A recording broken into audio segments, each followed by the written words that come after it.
Hey friends, it's me, Pastor Doug, with another word of encouragement for the day for today, Wednesday, May 5th. And it's May 5th, so you know what that means. That means that today is Cinco de Mayo.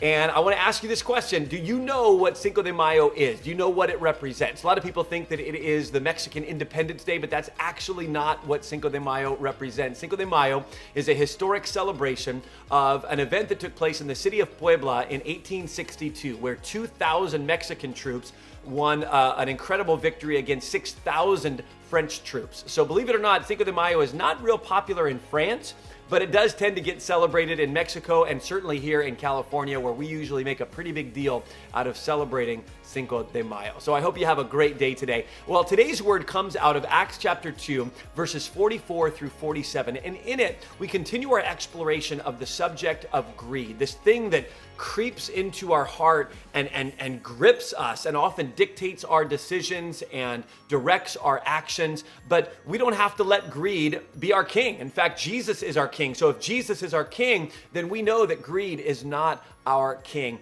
And today's passage gives us a vision for what it looks like when people live without greed, when people instead live with generosity. So this is early on in the life of the church. The church of Jesus is just beginning to spread. It's primarily centered in the city of Jerusalem after the Holy Spirit was poured out on the day of Pentecost. And the church is spreading, and more people every day are coming to place their faith in Jesus. But listen to Luke's description of what was happening in this early church. He writes this: all the believers were together, they were unified, and they had everything in common. They sold property and possessions to give to anyone who had need. Every day they continued to meet together in the temple courts. They broke bread in their homes and ate together with glad and sincere hearts, praising God and enjoying the favor of all the people. And then listen to this part. And the Lord added to their number daily those who were being saved.